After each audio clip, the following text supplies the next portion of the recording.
Bon, ben, bonjour à toutes et à tous. On va démarrer la conférence. Donc, je me présente Dominique Robert. Je suis professeur ici à l'Institut des sciences de la mer, mais je vous parle aujourd'hui en tant que co-directeur pour le Québec de l'Institut France-Québec Maritime. Donc, ça me fait plaisir aujourd'hui d'animer la présentation, la présentation publique du grand projet auditif.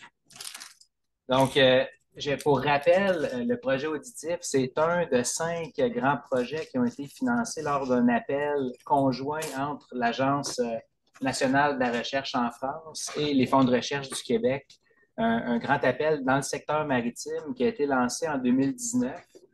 Et puis, donc, les projets ont tous démarré en avril 2020. Pour cette raison-là, je tiens d'ailleurs à féliciter l'équipe là, de leur grande résilience, d'avoir réussi à lancer puis à accomplir des grandes choses dans un projet qui se voulait hautement mobile entre la France et le Québec. C'était à la base des collaborations et puis la pandémie a mis beaucoup d'embûches pour le démarrage du projet, mais ça s'est vraiment bien concrétisé finalement avec l'effort de toute l'équipe. Et puis, une des preuves de ça, ben, c'est qu'en fait, il y aura un projet auditif 2. Donc, nous avons eu la bonne nouvelle récemment d'apprendre ce financement là, de la part du projet, du programme Alliance du CRSNG. Donc, ce sont de très bonnes nouvelles et une belle preuve que les accomplissements réalisés lors de la première phase d'auditif ont attiré vraiment l'attention générale et puis que les grandes agences gouvernementales comme Pêche Océan Canada voient l'utilité des recherches qui ont été réalisées dans le cadre d'auditif. Et puis, j'aimerais aussi mentionner que, comme tous les projets qui ont eu lieu dans ce grand appel-là, on misait beaucoup sur l'aspect intersectoriel, donc un mélange finalement entre les sciences naturelles et d'autres secteurs. Donc ici, dans le cadre d'auditif, ça a été vraiment très, très bien développé. Et puis, je vous encourage d'ailleurs, si vous ne le savez pas encore, il y aura un spectacle demain soir ici à Rimouski à 20 heures à la Coop Paradis. Et puis les musiciens Maxime Dangle et Tommy Rizzi-Itelli vont nous présenter leur œuvre qu'ils ont créée avec l'inspiration finalement des sons qui ont été enregistrés dans le cadre du projet auditif. Donc, c'est très intéressant. On vous encourage à y assister en grand nombre. Donc, ben, sans plus tarder, j'aimerais laisser la parole à Régent Tremblay, ben, en fait, je vais vous présenter les deux avant de... Oui. Comme ça, je n'aurai pas besoin de revenir. Donc, nos deux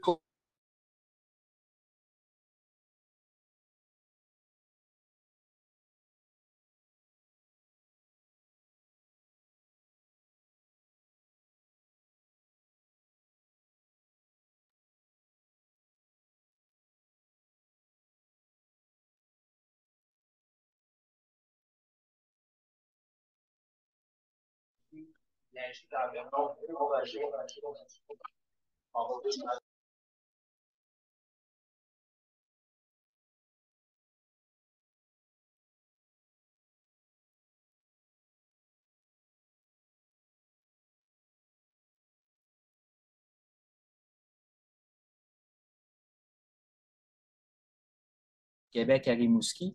Donc, Régent, suite à l'obtention d'un doctorat à l'Université Laval, s'est spécialisé vraiment en écophysiologie appliquée. Il a développé un programme à la station aquicole de l'ISMER, notamment, qui vise au développement aquacole et biotechnologique.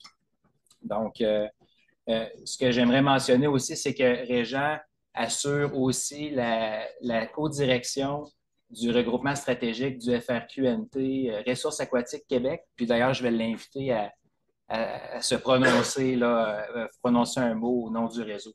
Ouais. Donc, à toi, Régent. Peut-être s'approcher du micro. Oui. Merci, Dominique. Oui, en fait, le réseau, le RAC, a été partenaire depuis le début de ce projet auditif-là. C'était vraiment un partenaire important pour la structuration des projets dans cet appel d'offres-là qui était en lien avec l'exploitation des ressources aquatique, c'est le but, en fait, c'est l'objectif de ce réseau-là. C'est vraiment fournir de l'information scientifique pour une meilleure gestion et une gestion durable des ressources aquatiques.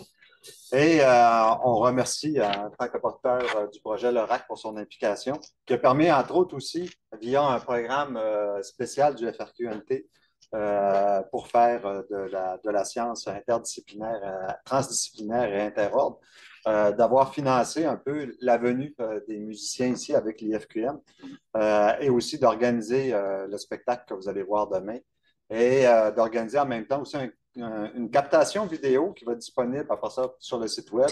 On va avoir une espèce de petite biographie des musiciens, de leur implication dans ce projet-là et aussi de la présentation musicale du spectacle qu'on va avoir vu demain.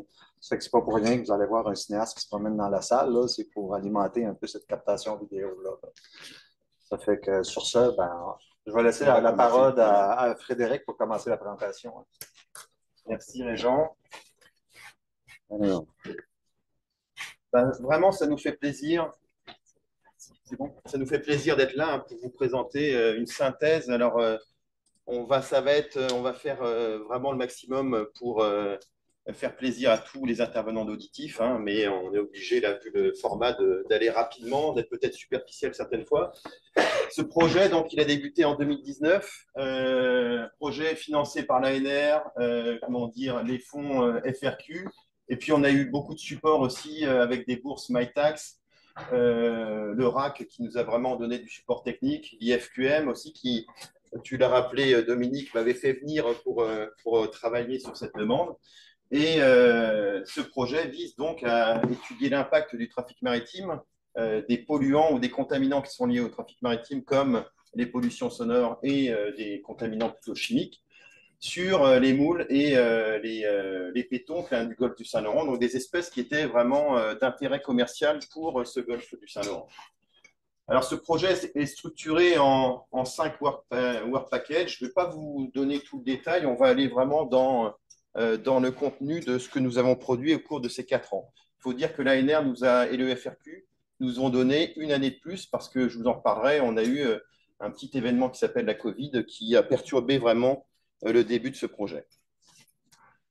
Donc, les objectifs du projet, c'était vraiment de comprendre et d'estimer les impacts écologiques et socio-économiques, hein, on parle de transdisciplinarité et d'intersectoriel, de ces pollutions sur la vie marine benthique pour développer des outils de gestion et de surveillance. On est vraiment sur un projet pilote, hein, axé sur le golfe du Saint-Laurent, mais avec des possibilités de transposer ça à d'autres sites. On a des méthodes innovantes, on va en reparler au cours de cette présentation, la résonance magnétique nucléaire solide sur les larves, hein, on est sur vraiment des individus tout petits, des mésocosmes qui nous permettent de reproduire le son, des capteurs de comportement des moules, des pétoncles, et vous verrez qu'on a aussi été avec des bourgots, hein, on dit bourgots ici et culots en France, et dans le but d'intégrer les impacts dans des modèles techno-économiques avec une vision et des objectifs d'aquaculture et d'exploitation des ressources halieutiques, hein, ce qui est bien dans la thématique du RAC, et aussi d'avoir un volet sur la réglementation de tout ce qui est un peu pollution sonore à l'échelle comment dire, mondiale, et avec un focus sur Saint-Pierre-et-Miquelon et l'Europe. Tout au long de ce projet, on avait un volet communication pour développer un volet art et sciences, et ça nous a permis, si vous voulez, aussi de faire des résidences. Ça, on en reparlera un petit peu en fin de présentation. Donc, vous voyez, il y a beaucoup d'instituts qui ont été impliqués, des instituts français, le CNRS, le Muséum, l'UQAM, l'UQAR, des étudiants nombreux, hein, qui sont là, des postdocs, des PhD, des masters. Donc, vraiment, on a aussi joué un rôle, on va dire, dans la formation de PHQ. C'était vraiment demandé du côté du Québec.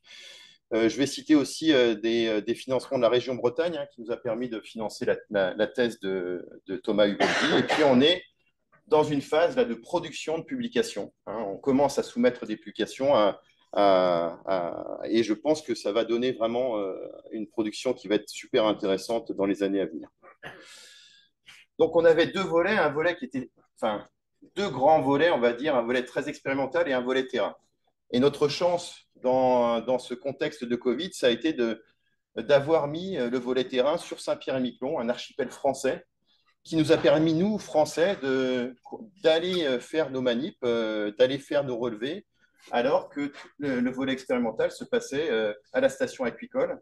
Alors, pour un projet enfin, collaboratif France-Québec, on n'a pas pu vraiment travailler ensemble pendant plusieurs années, mais on a continué à avancer. C'était quelque chose qui était une chance, hein, qu'on n'avait pas prévu forcément au départ. Donc, on est axé sur le golfe du Saint-Laurent et aussi sur Saint-Pierre-et-Miquelon, un archipel français qui est au sud de Terre-Neuve. Et on a commencé, et ce sont nos collègues géographes, donc Antoine Frémont qui est ici, Françoise Bahoken, et puis un master Lubin Picard. Et on a commencé à regarder quel était l'état du trafic maritime à l'échelle de ce golfe et à petite échelle sur Saint-Pierre-et-Miquelon. Donc là, on a un travail fait par les géographes sur des bases de données AIS qui nous permettent d'avoir des données statiques sur les caractéristiques du navire, la dynamique et puis des informations liées au voyage. Et donc, vous avez par exemple un état du trafic maritime le 16 août 2019. Il y a 532 bateaux qui sont dans ce golfe du Saint-Laurent. Et quand vous intégrez les données sur un mois, eh bien, ça vous donne déjà une idée des grandes voies de navigation qui apparaissent et d'une certaine, comme disait Antoine au cours hier, une récurrence, on va dire, de ce trafic maritime à l'échelle de ce golfe. On peut même avoir des idées sur les caps et de voir qu'il y a des rails montants et des rails descendants, et puis de voir aussi des zones assez chargées, on va dire, du point de vue trafic. Alors, quand on va un peu plus dans le détail, on peut regarder les caractéristiques et les variations saisonnières et interannuelles. On a regardé ça sur plusieurs années, 2019, 2020, 2021. Et déjà, ce que vous pouvez voir, c'est que d'une année à l'autre, 2019, avant Covid, on atteint 2500 unités pour le printemps. On a une saisonnalité, avec bien sûr moins de bateaux l'hiver que pendant la période printanière. Et on a un effet Covid qui est assez marqué, hein. Là, on est tombé à 1400 navires en un an. Si on regarde les catégories principales des navires qui sont impliqués, on a des cargos qui représentent vraiment ces voies maritimes majeures. L'aspect pêche est beaucoup plus localisé, hein. On voit une grosse activité de pêche, notamment en baie de Fundy. Et puis, des navires de passagers, hein, sur la côte nord, aussi à Saint-Pierre-et-Miquelon, et on y reviendra. On peut aussi, avec des zooms, là, vous voyez, avoir des détails vraiment sur les positions des navires. Et vous voyez de voir ces étranges structures qui sont à l'entrée du port de cette île, où ces navires sont en attente et sont en train de tourner. Et on reviendra là-dessus parce que je pense que c'est peut-être vers ces éléments, vers ces ports qu'il faudra aller dans l'avenir pour estimer l'impact du trafic maritime. À petite échelle, donc là on est à Saint-Pierre-et-Miquelon, bien, il y a des ferries qui font les transits entre Saint-Pierre, Terre-Neuve, Miquelon, comme le Nordel-sur-Roi, des ferries qui sont un peu plus vieux, et puis tous des petits traversiers, hein. Tous ces bateaux transitent par un chenal, et le petit point orange qui est ici, c'est un hydrophone que nous avons positionné en tout début de projet pour identifier un petit peu les signatures acoustiques de ces navires. Alors, vous allez entendre parler beaucoup de ce Nolanava, qui est un vraquier, parce qu'il passait aussi par ce chenal et qu'il avait une signature acoustique assez particulière. Donc, on a localement beaucoup moins, on va dire, de trafic, mais avec une localisation, une récurrence aussi. Et on s'est posé une question sur ce qu'émettaient ces navires en termes de bruit. Donc là, vous avez Laurent qui est en train d'installer un hydrophone Oral M2 en baie de Saint-Pierre. Nous avons pu avoir donc un déploiement sur un an et enregistré en continu. Baie de Miquelon, on a fait des enregistrements beaucoup plus ponctuels et ça nous a permis quand même de définir des paysages acoustiques et puis d'identifier aussi les signatures acoustiques, de cataloguer un peu tous ces bruits anthropiques. Vous voyez par exemple le Nordel-sur-Roi, un bateau de 60 mètres, vous avez des signatures acoustiques sous les 1000 Hz, hein, donc plutôt des basses fréquences, et puis des sons qui peuvent varier entre 110 dB et 124 dB. Notre record, c'était quand même le Nolanaba, un vieux bateau et qui émet des sons qui sont très très forts, hein. Vous voyez les différences de couleur entre ces deux graphes, entre 103 et 151 dB. Et ce que je voulais vous montrer, c'est que quelque chose qu'on n'a pas pris en compte, mais qui serait une évolution aussi, c'est les bateaux de plaisance, qui sont ponctuellement capables d'émettre des sons qui sont plus forts qu'un ferry de passagers. On n'a pas eu de chance, mais on a eu de la chance quand même. On a eu au cours de ces années beaucoup d'aménagements portuaires, et notamment du battage de pieux, qui génèrent des sons qui ont saturé complètement notre hydrophone et qui génèrent donc des sons qui peuvent atteindre, qui peuvent dépasser 210 dB 210 dB de niveau sonore en pression. J'ai oublié de dire que tous ces travaux ont été faits par un bureau d'études qui s'appelle SOM et avec qui on collabore depuis très longtemps. Donc Delphine Mathias, par exemple, là, nous a bien caractérisé les paysages acoustiques. Vous voyez qu'en baie de Miquelon, on a des tons qui sont plutôt froids. On a vraiment un site pristine d'un point de vue acoustique avec des niveaux sonores qui sont très très bas. Et quand on est en baie de Saint-Pierre, vous voyez une certaine cyclicité. Il y a des différences jour-nuit. On a 15 dB de différence à 2 kHz entre le jour et la nuit, et avec quand même un niveau sonore qui est bien plus important sur cette rade, ce qui est un peu logique. Donc, en résumé, du bruit le jour à Saint-Pierre et pas à Miquelon. Miquelon a un site qui nous paraît vraiment intéressant à développer dans le futur. On parle de contaminants liés au trafic maritime. Ben, on a regardé aussi ce qui se passait au niveau des sédiments. Donc, c'est un travail de Richard Saint-Louis et puis des pétons ou des moules. Et vous regardez sur ce tableau, eh bien la majeure partie, on a représenté que les valeurs qui étaient vraiment au-dessus du niveau 2. Donc, vous avez vraiment un site qui est super pollué quand on est à ces valeurs-là.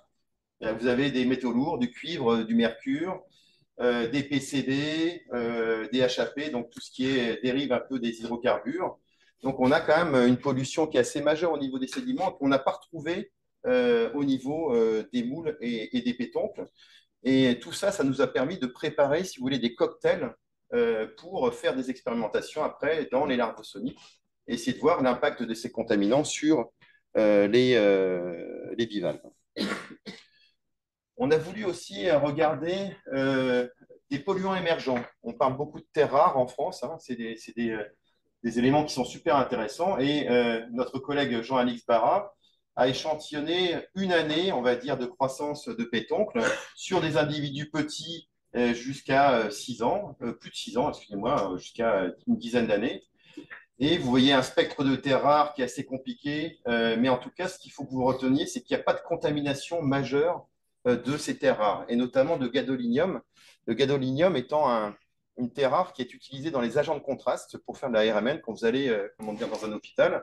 Bon, on n'a pas de ce problème-là. Ce qui était intéressant, c'est qu'on a pu voir aussi des effets ontogéniques. Vous voyez que cette signature-là, ces concentrations, elles varient avec l'âge de l'animal. Et ça nous permet de dire qu'attention, dans les études de sclérochronologie, sclérochimie, il faut prendre ça en compte, c'est vraiment super important. Une fois qu'on a un peu cet état, donc vous voyez, Miquelon, un site qui est plutôt pristine, assez peu contaminé, Saint-Pierre, un site qui est beaucoup plus différent, contrasté, eh bien, on a voulu voir l'impact des sondes cargo sur une étape clé de la dynamique des populations de ces espèces, le catalage des jeunes invertébrés. Donc là, c'est Natalia Birogotier, sa thèse, et puis différents collaborateurs, Geisch notamment. Et nous avons voulu voir ce que ça jouait sur un cycle de développement bentopélagique. Donc vous avez ici des moules, elles pondent dans la colonne d'eau. Vous avez des larves véligères qui vont se développer. Et puis, on s'intéresse beaucoup sur ce stade, la larve pédivéligère, parce que c'est une larve qui possède un pied, qui est capable qu'on qualifie de compétente. Elle est apte à se fixer et à se métamorphoser. Et la moule est capable, après, de faire des allers-retours, de sécréter du byssus, repartir dans la colonne d'eau, et puis avant d'atteindre une sédentarisation définitive. C'est une étape clé parce que vous avez 90% de mortalité entre ce passage de l'eau au fond. Donc, on a voulu voir si, en mettant du son, en jouant sur des contaminants, on pouvait moduler ce captage. Et pour ce faire, on a utilisé le bruit de notre Nola Nava. On a été chercher quand même le son qui était le plus important. On a fait une séquence particulière d'arrivée de bateau et de départ avec une exposition au son qui est à peu près de 25%. Et ce son est, comment dire, réémis dans un haut-parleur sous-marin. C'est des haut-parleurs américains qui sont vendus uniquement aux scientifiques. Et on a déployé ça en baie de Miquelon, en baie de Saint-Pierre. C'est le site P0 qui est ici. Et nous avons mis en place des collecteurs japonais, donc des collecteurs à larves, à différentes distances de ce haut-parleur, où on diffusait en continu ces sons-là. Et ça a été, les collecteurs ont été récupérés tous les mois sur chaque site. Il nous a fallu regarder tous les suivis environnementaux, c'est-à-dire physiques, trophiques, et on voit que Saint-Pierre-et-Miquelon, c'est un système qui est oligotrophe, avec des périodes de bloom phytoplanctonique. On a quand même une matière organique qui est de bonne qualité pour les recrues, avec pas mal de diatomées, pas mal de dinoflagellés aussi. Et une des caractéristiques de Saint-Pierre-et-Miquelon, c'est des oscillations thermiques qui sont majeures. C'est les courbes qui sont en rouge ici, hein. Vous voyez que quand on arrive au mois de septembre, août-septembre, eh bien, on a des oscillations, des variations de température qui peuvent atteindre 10 degrés en 40 minutes. C'est un des sites dans le monde où ces variations sont les plus importantes. Ce que je voudrais que vous regardiez, c'est ces valeurs-là qui ont été calculées par Pascal Dazur, montrent qu'on a sur nos sites des courants résiduels très faibles. Ça veut dire que vos larves, elles peuvent osciller comme ça sur nos transects de prélèvement, mais en tout cas, elles vont avoir tendance à être retenues sur ces sites-là. Ce qu'on a pu voir aussi en regardant, si vous voulez, les conditions trophiques sur notre transect, hein, sur chaque station, on allait échantillonner ça, eh bien, c'est que ces conditions trophiques et abiotiques, elles étaient complètement uniformes. Donc, si on voyait, si vous voulez, des différences au niveau du captage à différentes distances, eh bien, on peut imaginer que ce n'est pas lié à ces variations environnementales et biotiques et trophiques. Donc là, c'est les résultats de Natalia. On a regardé donc ces indices de diversité. Il y a des effets, donc ces richesses spécifiques, des indices de diversité Shannon et régularité pour ceux qui connaissent. Ce qu'on voit, c'est qu'on voit que ces indices à Miquelon ont tendance à diminuer quand on se rapproche du haut-parleur, alors que c'est l'inverse à Saint-Pierre. Donc déjà, on voit qu'on a des contrastes qui apparaissent. Et quand on regarde dans le détail, tout ça, vous avez une liste d'espèces, je ne vais pas vous faire le détail, mais vous voyez qu'il y a une grande hétérogénéité sur cette heatmap et avec des espèces qui sont beaucoup plus abondantes que d'autres. Donc, on a été regarder sur les espèces dominantes, voir s'il y avait quelque chose de particulier. Et vous voyez que sur une des espèces qui est la plus importante, c'est Yatella artica. C'est une espèce qu'on qualifie de peste un peu, qui est un peu invasive, proliférante. Et on atteint des valeurs qui sont de 20 000, voire jusqu'à 40 000 individus sur les deux sites. Vous voyez qu'entre, soit pour Yatella, soit pour les mytilidés, donc les moules et puis les modioles, hein, non, pas excusez-moi, les mytilidés au sens large. On a à Miquelon une stimulation du captage quand on a des niveaux sonores qui sont importants. Et on a complètement l'inverse à Saint-Pierre. Même chose pour la Cuna artica. Et puis notre pétoncle, là, on avait des densités qui étaient très faibles, mais on voit aussi à Saint-Pierre qu'on a une inhibition. Donc on a des transects homogènes, et pourtant on voit des réponses qui changent entre les deux sites.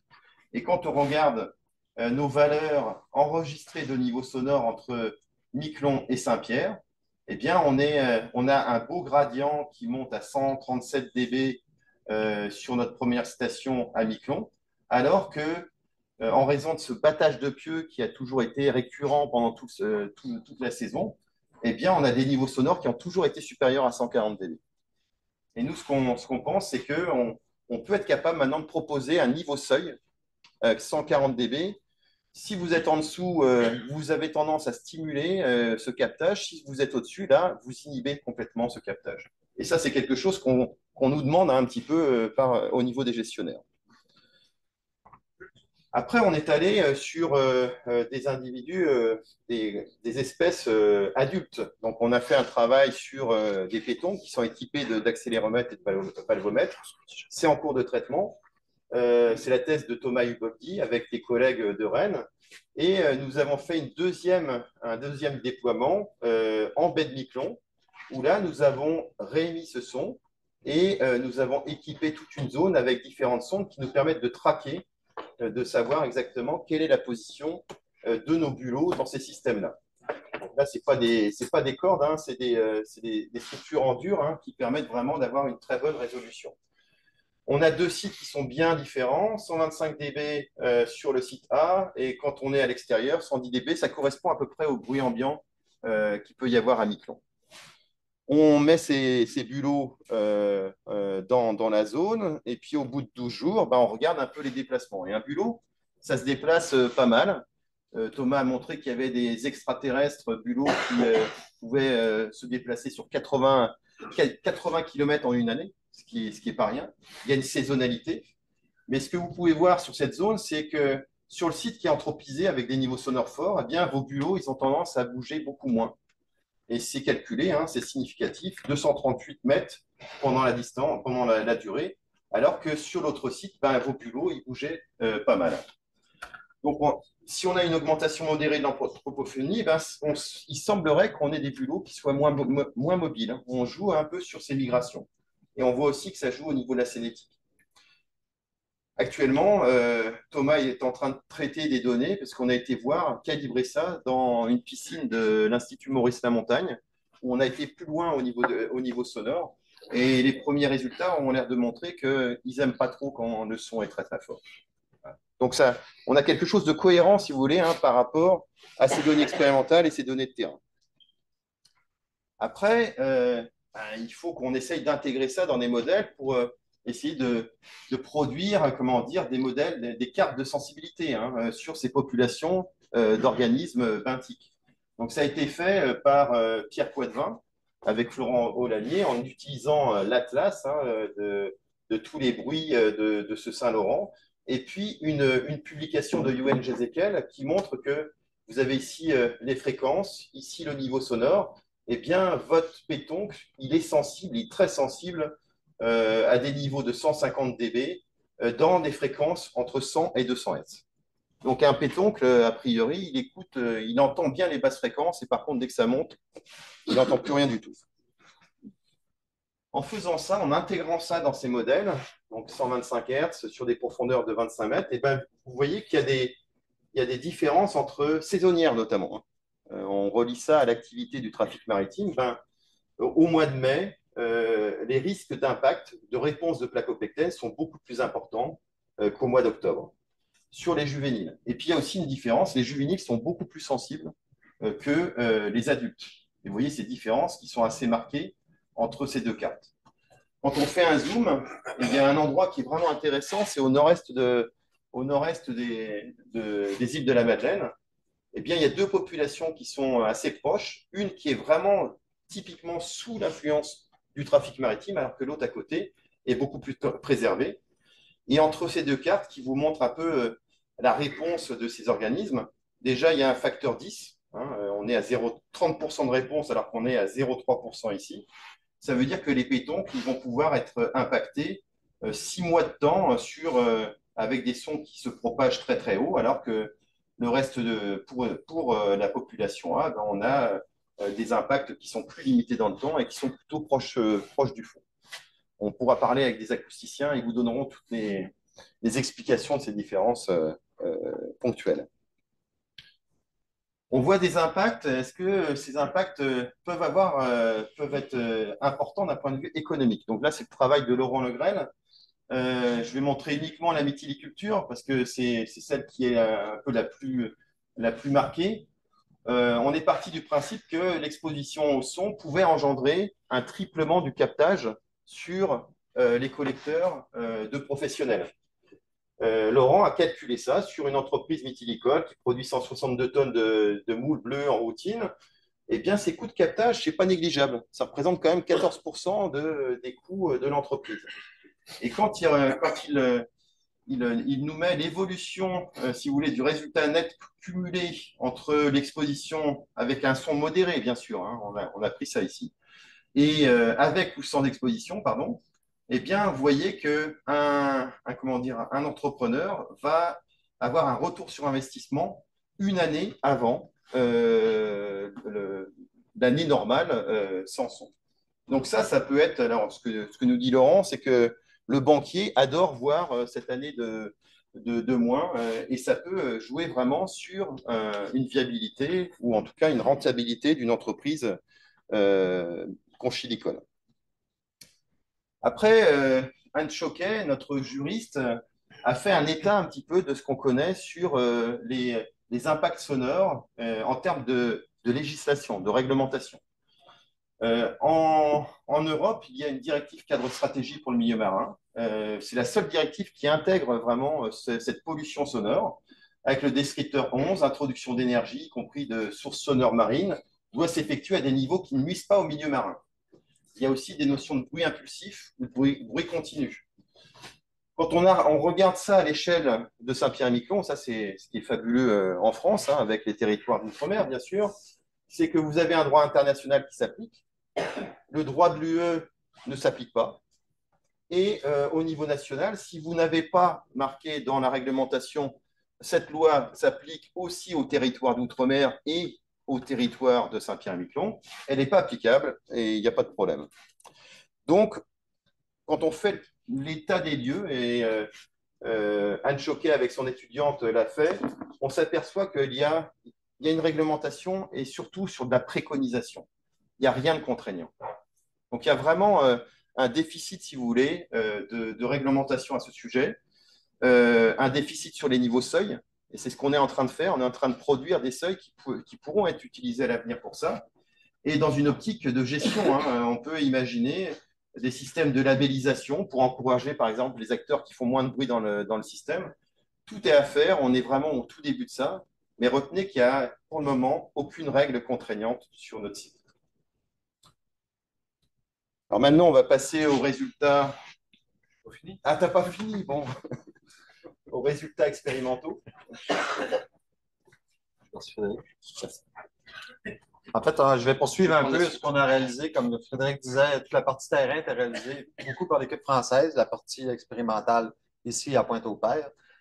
On a utilisé une approche un peu pour mesurer l'impact sur la physiologie des larves avec l'expérimentation qu'on avait ici. Puis on a fait une approche métabolomique qui combinait deux outils principaux, la RMN et le LCMS, donc la chromatographie liquide. LCMS qu'on a réalisé avec Isobiochem ici, RMN qu'on a utilisé avec le laboratoire d'Isabelle Marcotte à l'UQAM, et avec Stéphane Beauclerc qui est en stagiaire postdoctoral au laboratoire. Comme on peut voir un peu, ça donne à peu près ça, la combinaison de tous les métabolites qu'on peut sortir lorsqu'on combine les deux méthodes. Une belle forêt de pics avec des beaux étudiants pour essayer de les interpréter, c'est chouette.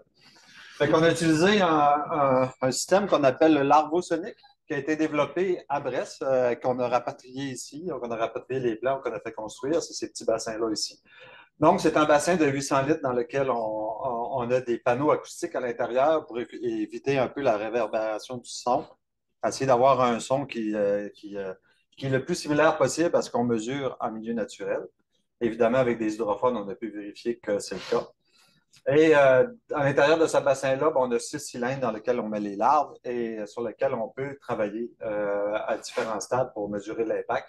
Avec un haut-parleur dans le fond, on émet le son. Donc, on a différents bassins qui nous permettent d'avoir une gamme de sons. Ici, on a travaillé avec 4 niveaux sonores. Le contrôle est le niveau le plus élevé, avec des niveaux intermédiaires qui correspondent tout à fait au gradient que vous avez vu tout à l'heure que Nathalie a réalisé dans le cadre de sa thèse. Donc, on a mis des cordes dans ces petits cylindres-là lorsque les larves étaient compétentes. Frédéric vous expliquait un peu le cycle de vie. Et quand les larves étaient compétentes, ils allaient se fixer sur les cordes et après un certain temps, on avait toutes nos petites recrues qui étaient sur les cordes pour mesurer les impacts métabolomiques avec nos petits outils. Il y a une problématique particulière lorsqu'on utilise un larvosonique comme ça. On va avoir des conditions sonores qui sont top au niveau de l'émission. Ça nous empêche de mettre du bullage et ça nous empêche aussi, évidemment, le bullage va faire plein de bruits qui vont couvrir le bruit de bateau. Et ça nous empêche aussi de mettre un flux d'eau parce que le flux d'eau, évidemment, l'eau va finir par sortir par un drain. Ce drain-là, évidemment, il va générer du bruit quand le flux va passer au travers, qui va encore masquer le bruit du bateau qu'on veut émettre.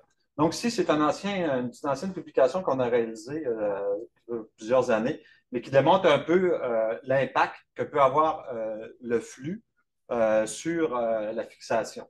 Fait que si on a les larves qui sont fixées sur une période d'une semaine lorsqu'elles étaient compétentes, avec ici, c'est en fait, c'est des cylindres, mais au lieu d'être un fond fermé, c'est une maille. Donc, l'eau passe au travers de la maille. Ici, lorsqu'on est en milieu statique, exactement comme nos larves soniques, on voit que la fixation est faible. Si on augmente le débit de l'eau, on a des fixations qui sont beaucoup plus importantes avec une fixation avec un débit d'eau élevé. Lorsqu'on mesure un peu les caractéristiques hydrodynamiques à l'intérieur de ce cylindre-là, ce qu'on observe, c'est plus on augmente le débit, en fait, plus on va augmenter la turbulence, surtout mesurée dans l'axe des Z. Puis où on observe le plus de fixation, c'est là que les niveaux de turbulence sont les plus importants. Donc, on a vraiment une relation entre turbulence et fixation. Et nous autres, on travaille dans un larosonique qu'on est ici. Donc, c'est une condition particulière, mais qui est une condition qui est assez généralisée dans le milieu marin. On n'est vraiment pas dans une condition extraterrestre, là. Dans le milieu marin, lorsqu'on observe ce qui se passe au niveau de la fixation des larves, on a plein de mesures qui nous indiquent que des larves ont retardé la métamorphose et qui étaient dans des mauvaises conditions de fixation. Donc, on était vraiment dans des conditions ici. Ce que ça génère, en fait, c'est ce qu'on appelle la théorie de la larve désespérée. Donc, une larve, si on regarde un peu, OK, on est en mode. Comment on fait pour enlever ça, ce truc-là? Tu right-click. Ouais, c'est ça, le right-click. OK, il ne voulait pas marcher. Option du pointeur. C'est l'option du pointeur. Je l'enlève. OK. Donc, une larve. Voulez-vous petite vidéo, s'il te plaît? Codec non disponible. Ça, c'est plus grave, ça, Régent. Mais en fait, c'est que le larvaire, comme Frédéric disait, on avait des larves qui sont véligères, donc ils nagent dans la colonne d'eau. Quand ils nagent dans la colonne d'eau, ils nagent avec un vélum qui est ici. Ce petit vélum-là, en fait, ça leur permet de se déplacer, mais ça lui permet aussi de s'alimenter. C'est le même organe. Il se déplace, il s'alimente avec ce petit vélum-là. Donc, il doit courir après les petites cellules de phytoplancton qu'on voit ici pour s'alimenter. Et lorsqu'il devient compétente, il devient pédiviligère. On les appelle pédiviligères parce qu'ils développent un pied. Et lorsqu'ils ont ce pied-là, ils descendent au fond, puis ils vont aller, en fait, ramper sur le substrat pour aller se trouver un site de fixation. Mais chose qu'on remarque, lorsqu'ils rampent, ils n'ont plus de vélum. Le vélum est rétracté, donc ils ne peuvent pas se nourrir. Donc, c'est un comportement qui est assez énergivore. Parce qu'on regarde ici, le pied, c'est un muscle qui est assez important, qui demande beaucoup d'énergie. Et en plus, on est dans une période où ils ne peuvent pas s'alimenter quand ils rentrent.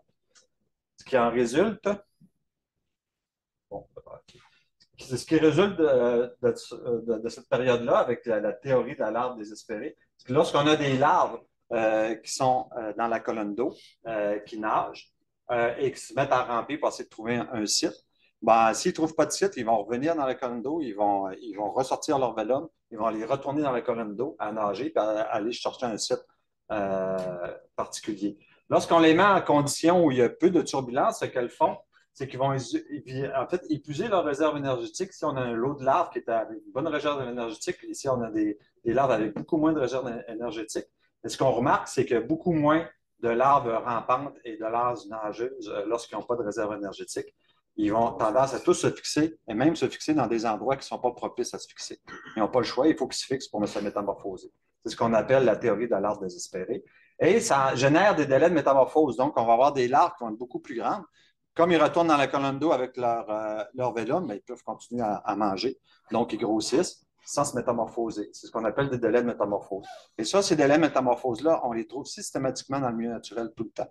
On va avoir des larves qui vont avoir tendance à se fixer 2 fois plus grandes que la taille à la compétence parce qu'ils n'ont pas trouvé des sites intéressants à se fixer. Donc, dans notre larvosonique, on est vraiment dans ces conditions-là. On met les larves en condition de larves désespérées, puis on regarde un peu ce qui se passe dans les processus. Donc, c'est dans ces conditions-là qu'il faut interpréter un peu ce qu'on observe ici. Le premier lot de résultats qu'on obtient, c'est on a regardé un peu l'impact sur les larves nageantes. Donc, pas les fixer. À la fin de l'expérience, on a pris les larves nageantes qui restaient dans dans le cylindre et on a regardé un peu, on les a mis en condition de mesurer leur taux de filtration. Ça, c'est des anciennes expériences qui ont été réalisées avant auditif qui nous a permis de mettre en point des systèmes. Ce qu'on peut voir au niveau des taux de filtration, il n'y a aucun impact du son. Ici, on a mis du son et sans son dans cette expérience-là. Il y avait seulement deux conditions sonores, des sons assez importants et une condition sans son. On a vu qu'il n'y a pas de différence sur les taux de filtration. Puis quand tu regardes un peu leur comportement, ici, on les a mis dans des petits puits. On a mesuré leur comportement avec un logiciel qui permet de suivre chacune des larves. Donc, on a mesuré la distance parcourue et la vitesse active par les larves. Et ce qu'on voit, c'est qu'il n'y a pas de grande différence. Au niveau du contrôle, on voit qu'il y a un peu plus de distance parcourue par rapport aux autres. Mais au niveau de la vitesse active, il n'y a pas vraiment de différence. On n'a pas des différences si énormes que ça au niveau de l'impact du son, surtout pour les sons contrôle avec les sons élevés. Ici, on n'a pas de différence significative entre ces deux conditions-là.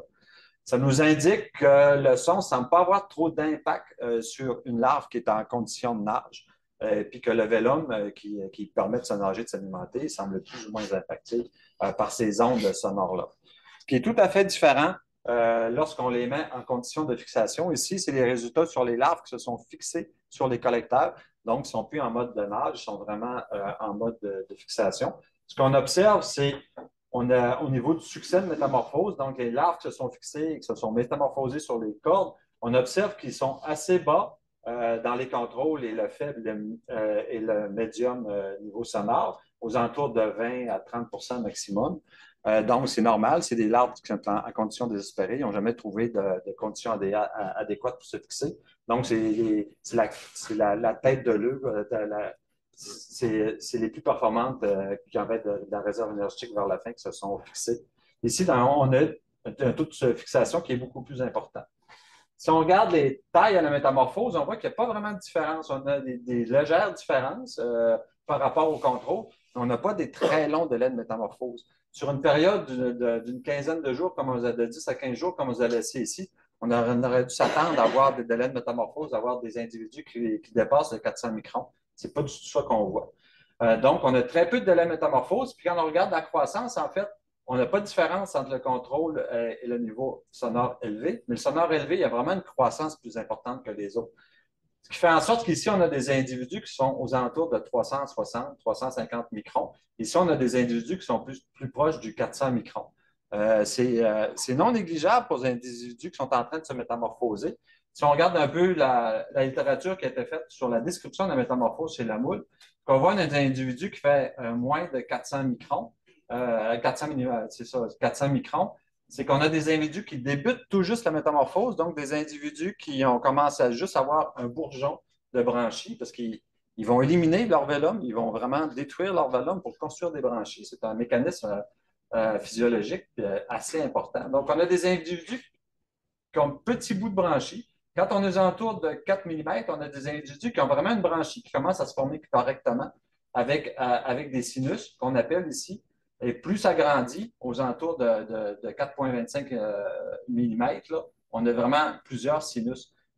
En fait, la façon qu'une moule s'alimente ou qu'un bivalve s'alimente, on appelle ça par la filtration, donc il pompe l'eau. C'est complètement différent de la petite moule qui était avec son vélum qui doit courir après la nourriture. Lui, il pompe l'eau. C'est un pompe de piscine. Il va pomper l'eau. Il va retenir la matière organique sur ses branchies grâce à du mucus qu'il développe sur les branchies. À l'intérieur de ce mucus-là, il y a des lectines, des enzymes qui permettent de s'associer en fait aux membranes des cellules phytoplanctoniques et de retenir le phytoplancton. Donc, le matériel inorganique qui n'a pas ces cellules, qui n'a pas de membrane lipidique, il ne sera pas retenu. Et les particules de phytoplancton qui sont retenues vont aller vers la tête de la branchie, à la fin du sinus, où là, on a des gouttières. Ces gouttières-là vont amener les particules vers la bouche. Fait que si, comme on voit, on a juste une gouttière qui est peu développée, on a peu d'espace pour produire du mucus et que les cellules phytoplanctoniques soient retenues. Donc, on a des capacités de filtration qui sont beaucoup moindres ici qu'ici. Ça, c'est ce qu'on revoit, c'est ce qu'on observe aussi quand on regarde le développement larvaire d'une moule. Ici, on a ou d'un bivalve en général. Donc, au niveau larvaire, on a des petites larves avec un vélum qui doit couvrir après son phytoplancton. Donc, on a des croissances qui sont très lentes. Aussitôt que la métamorphose est faite, on voit qu'on a une croissance qui est beaucoup plus rapide, puisque là, on pompe l'eau. Et donc, on a un système, on était un peu déphasé au début. On a une bonne pompe, mais on a un système de récolte du phytoplancton qui est réduit. Plus le système devient mature, plus le système de captation du phytoplancton est important. Donc, on a une croissance qui prend de plus en plus d'ampleur jusqu'à ce que les deux soient coordonnés, la pompe et le système de filtration. Et puis, on commence à avoir une croissance qui est allométrique et qui est très importante vers la fin.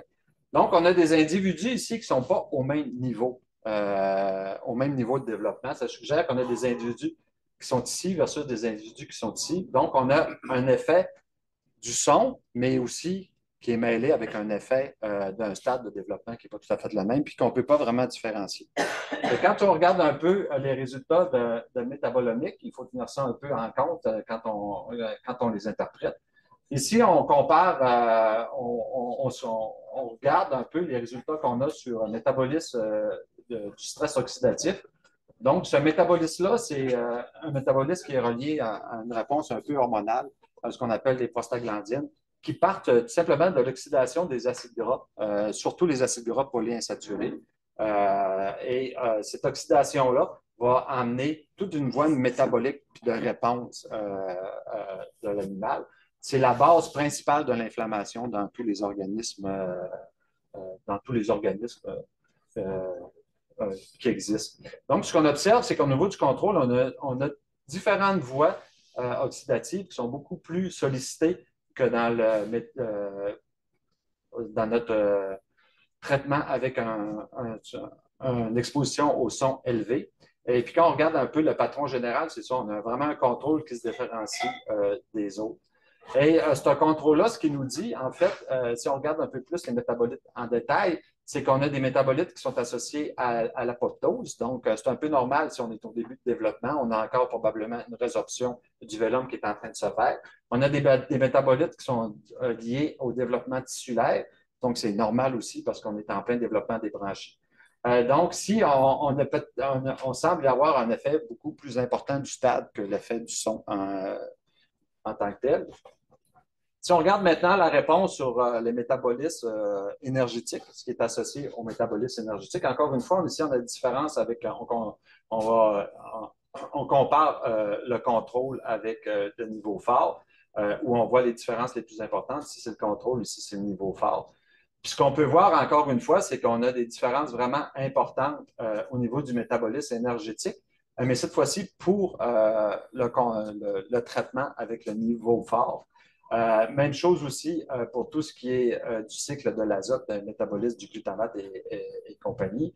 Donc, tout ce qui semble relié au turnover des protéines, à la production de protéines, tout ce qui est relié au métabolisme oxydatif, mais aussi le métabolisme anaérobique. On a des marqueurs du métabolisme anaérobique comme le lactate. Donc, tout ce qui est métabolisme énergétique, ça semble relié encore une fois à des différences de taille.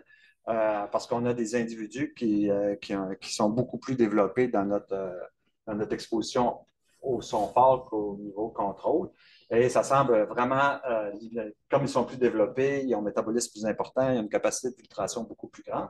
Mais aussi un métabolisme anaérobique qui est plus important, qui pourrait suggérer que malgré le fait qu'il soit plus développé, ben, l'effet du son fait en sorte qu'il reste fermé plus longtemps que chez le contrôle. Puis ça, c'est ce qu'on observe aussi chez ce qu'on a vu avec le pétanque.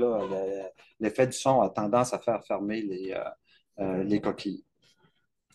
Donc, en présence de son, particulièrement au-dessus de 150 dB, les larves perdent leur capacité à discriminer un habitat adéquat. Ils vont se fixer tout de suite sur les cordes, même si ce n'est pas un habitat adéquat. On a vu qu'on était vraiment dans des conditions de larves désespérées.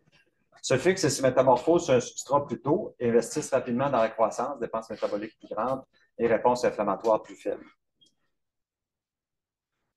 Maintenant, ce qui nous a intéressé, c'est de les mettre en conditions portuaires.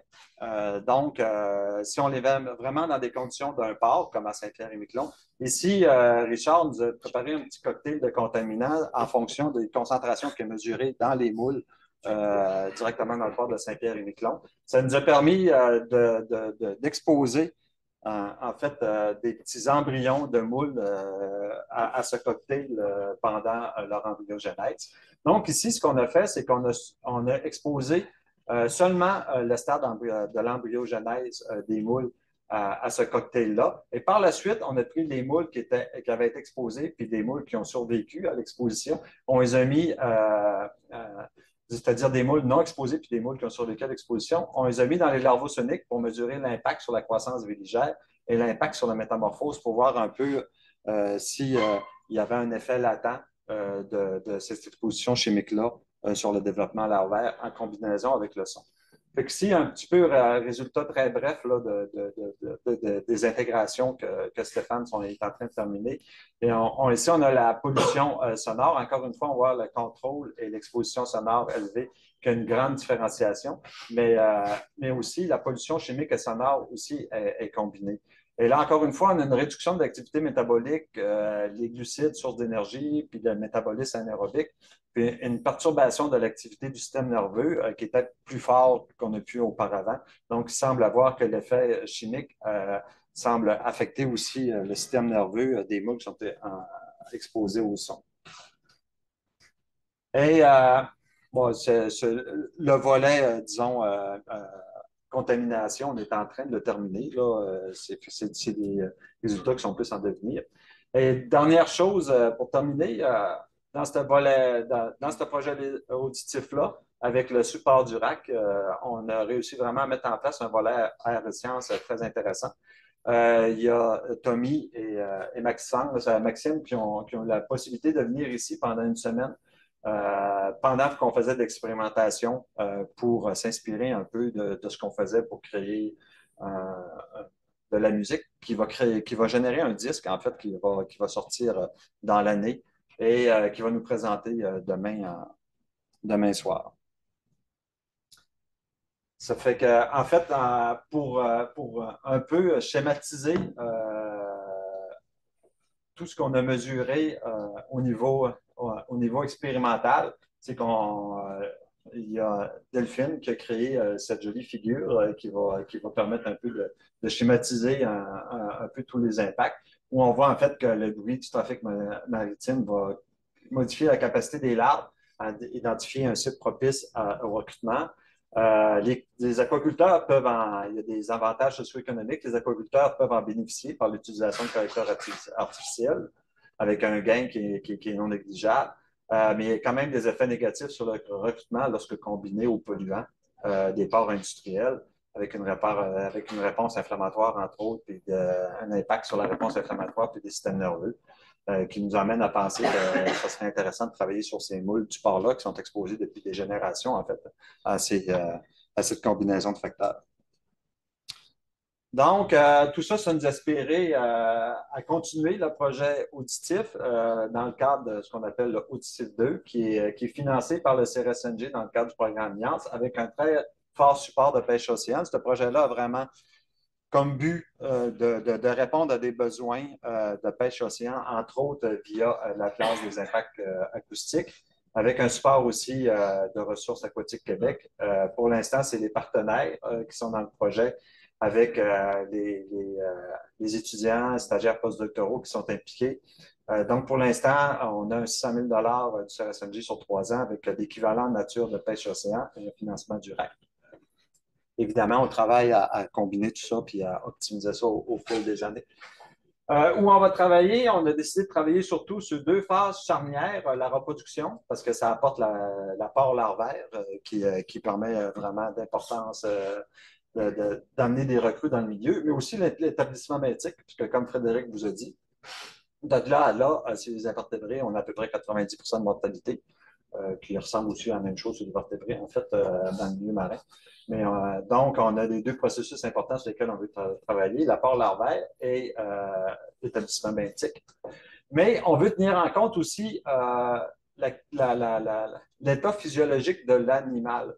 Souvent, quand on travaille sur l'impact du bruit, toutes les recherches qui sont ici, il y en a peu là, sur les invertébrés marins, mais tout ce qui était fait sur les invertébrés marins, souvent, bon, souvent, on prend la voie la plus simple en tant que chercheur, puis on est un peu paresseux. On va prendre des animaux à l'été, on fait une expérience à l'été, puis on dit, OK, on peut appliquer ça partout. Mais en fait, le budget énergétique d'un invertébré marin, surtout en zone tempérée, il n'est pas stable dans l'année. Il est très, très variable. Quand on est dans la période estivale, on est en période où on est vraiment en période de reproduction. Donc, on est en train de développer des gamètes. Ben, les invertébrés sont en train de développer des gamètes. Je vais me garder une petite gêne. Mais en période estivale, ils sont en plein développement de gamètes. Puis chez un invertébré, surtout chez un bivalve, ça peut représenter jusqu'à 70 à 80 de ses coûts énergétiques, le maintien de ces gamètes-là. Ils peuvent produire plusieurs millions seulement. Une petite moule peut produire plusieurs millions de gamètes. Ça fait en sorte que le budget énergétique est très faible parce qu'il y a beaucoup d'énergie qui s'en va pour le maintien de ces gamètes-là. Quand on arrive aux périodes de pente, c'est pire encore. Là, le budget énergétique il peut même devenir négatif. Ici, on est à zéro, ça fait qu'il peut même devenir négatif. Quand ça devient négatif, ils doivent puiser dans leurs réserves énergétiques. Les capacités immunitaires sont complètement affaiblies. Ils n'ont plus d'énergie pour d'autres choses. Il y a plusieurs mortalités qui se produisent ici. Mais aussitôt que la ponte est terminée, ils sont en restructuration des tissus. On est en plein bloom aussi de phytoplanctonique automnale à la fin d'été. Ben là, on voit que le budget énergétique est complètement différent. Donc, travailler sur l'impact du son ici, c'est dur de transposer ça à ce qui se passe le reste de l'année. Puis ici, c'est 2 mois sur 12. Donc, on va tenir compte aussi de cet impact-là, puis travailler en période d'apport de reproduction, mais aussi en période de pré-reproduction, lorsque les gains énergétiques sont plus importants. Ce qu'on souhaite travailler, on veut continuer à travailler sur les bivalves, terminer un peu ce qu'on a réalisé. On veut passer aussi sur les gastéropodes et travailler sur des modèles crustacés. Et cette fois-ci, on travaillait beaucoup sur l'aspect comportemental et les composantes métaboliques pour essayer de faire des bilans énergétiques puis un peu modéliser le budget énergétique de ces animaux-là, voir l'impact que ça a. Et le comportement, on se rend compte que c'est vraiment un proxy super intéressant pour aller voir un peu les gains énergétiques que ça peut avoir, puis transposer ça en fait vers l'Atlas pour mesurer les impacts, ce qui peut se faire assez bien, comme on a pu voir, Frédéric nous a présenté avec le travail que Pierre a fait jusqu'à maintenant sur le péton. Fait qu'on veut transposer ça avec des crustacés, avec des gastéropodes, puis essayer de mesurer l'impact dans le système Saint-Laurent que peut avoir ce trafic maritime-là sur différentes espèces d'invertébrés. Puis pour terminer, ben, je vous invite demain soir à venir. Je ne sais pas s'il va marcher. Je pense que oui.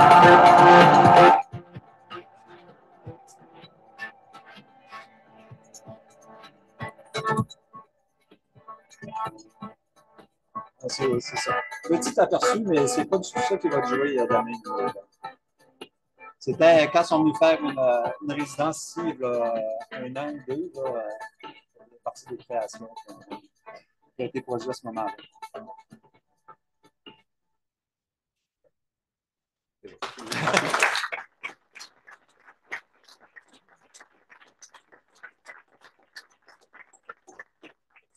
Merci beaucoup, Frédéric et Régent.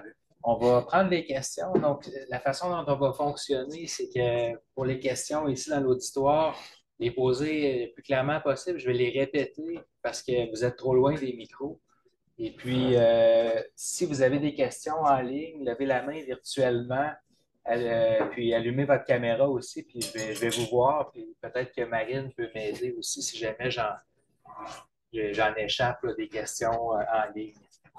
Donc, si quelqu'un veut briser la glace. Marcel, de toute façon. Ah, et Marcel est starting block. On a une question d'Isabelle en ligne. C'est pas une question, en fait, c'est juste un remerciement. Je voudrais vraiment remercier Frédéric et Régent pour leur leadership sur ce projet-là. C'est quelque chose de mener un projet France-Québec comme ça, puis ils ont vraiment toujours maintenu la cohésion, puis vraiment amené beaucoup de dynamisme là, dans toute l'équipe. Fait que merci beaucoup pour tout ça. Merci Isabelle. Merci. C'était facile avec vous autres de maintenir de la cohésion. C'est une équipe, on a une belle équipe. Ben, je peux peut-être en poser une par rapport à la suite. Donc là, vous allez explorer les concepts chez de nouvelles espèces, le buccinc, le crabe commun. Est-ce que vous allez étudier ces espèces-là et en milieu contrôlé et dans le milieu sauvage et pour le stade adulte et pour les stades larvaires? Comment vous entrevoyez ça? On est un peu fou comme ça. Ouais, en effet, on fait de l'expérimental dans la salle des bassins d'IML et à la station qui colle, qui vont nous permettre de travailler sur les stades larvaires à la station qui colle, sur les stades adultes à l'IML et à une transposition en milieu naturel. On est en train de réfléchir au site, là, mais on a 2 jours, une journée et demie de réflexion qui nous attend là, pour élaborer, finaliser les protocoles. Sur les crabes, on commence déjà à avoir quelques idées, notamment sur le fait de travailler en bassin, avec des bassins assez importants, et puis avec des caméras, avec des capteurs de mouvement, pour essayer de calibrer en fait les résultats qu'on peut avoir à partir de, comment dire, de mouvements, de comportements et tout ça, et pour après passer in situ. Je pense qu'on fera des choses proches de la station aquicole, proche du sous-marin, là, à Pointe-au-Père. Mhm. Mais quand on va être sur le terrain, on ne pourra pas forcément mettre des caméras, suivre notre crabe. Et par contre, on aura les capteurs qui seront dessus. Donc, le fait de pouvoir calibrer au départ, avoir une bonne idée de toutes les phases comportementales et de pouvoir transposer ça, de mieux interpréter en fait les données de terrain, qui sont quand même les données qui sont intéressantes d'un point de vue gestion aussi, hein, par la suite. Parce que si vous plongez à Pointe-au-Père courant de l'été, soyez pas surpris de voir des animaux avec des instruments sur le dos. Et ne les embêtez pas. Non, ouais, c'est ça. Faites-leur pas voyager plusieurs kilomètres. Ouais, c'est ça. Ne les déplacez pas, surtout pas. Peut-être une autre question complémentaire à ça.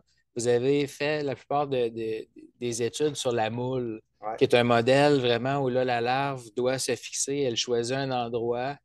Elle peut changer d'idée, retourner à la colonne d'eau, mais à un moment donné, le choix devient définitif parce que c'est un organisme après qui ne bougera pas. Là, vous allez transposer les recherches sur des modèles qui sont mobiles, là, des organismes benthiques mobiles. Est-ce que, selon votre conception du problème, est-ce que vous voyez qu'il peut y avoir des impacts moins grand, finalement, du point de vue fixation larvaire chez ces organismes-là que chez la moule ou pas nécessairement? Ben, on a déjà des prémices avec la thèse de Natalia qui a travaillé aussi sur comparer moule et pétanque géant. Puis on n'a pas du tout le même patron de fixation, de recrutement sur le pétanque géant et la moule. Soit des niveaux de sensibilité qui sont un peu différents, mais c'est ça, on a des indices qui nous donnent qu'on n'a pas du tout. C'est vraiment espèce spécifique. C'est vraiment spécifique à chaque espèce, ces réponses-là. Ce qu'on peut dire quand même, on s'est mis sur des modèles qui n'étaient pas faciles, hein, parce que la moule, il y a cette phase de retour dans la colonne d'eau qui peut se faire. Le plus facile, et c'est d'un point de vue théorique, les premières études se sont beaucoup basées sur les balanes, parce que là, un balane, il va choisir son site, il va se fixer, il va se coller, et c'est définitif. Donc là, ça aurait été plus simple, mais on voulait aussi une relation avec un enjeu économique. On n'était pas sur des luttes anti-fouling, hein. On aurait pu travailler là-dessus, mais ça peut être aussi des voies, hein. Et voilà, on va essayer d'aller sur d'autres sites et d'aller sur les stades adultes où on a encore beaucoup de travail à faire. Donc on n'a pas, peut-être pas autant prospecté que les stades jeunes. Voilà. Intéressant. Est-ce qu'il y a d'autres questions en ligne dans la salle? Vous êtes un public bien tranquille. Il y a des. Ouais. Oh là là, c'est pas des questions dans le chat. C'est pas des questions, c'est des commentaires. Parfait. Merci. Ouais, c'est des commentaires. Bon, mais s'il n'y a pas. Oui. Je ne sais pas vraiment si c'est une question, mais je voulais avoir votre avis par rapport au fait que vous avez dit que le son, mettre des systèmes de son peut être rentable pour les producteurs. Et en même temps, au niveau de la législation, ça a l'air d'être un peu une barre pour tout le monde. Donc, je n'ai pas vraiment su si c'était plus positif ou négatif, en fait, dans votre avis, au niveau d'installer ce genre de système directement chez les producteurs. Donc, je vais répéter la question. Donc, la question, c'était par rapport à l'installation possible de producteurs de haut-parleurs sous-marins en vue de favoriser la fixation des larves. Puis donc, on mentionnait, est-ce que c'est vraiment rentable de faire ça dans un contexte où il y a peu de législation et puis il y a beaucoup d'incertitudes?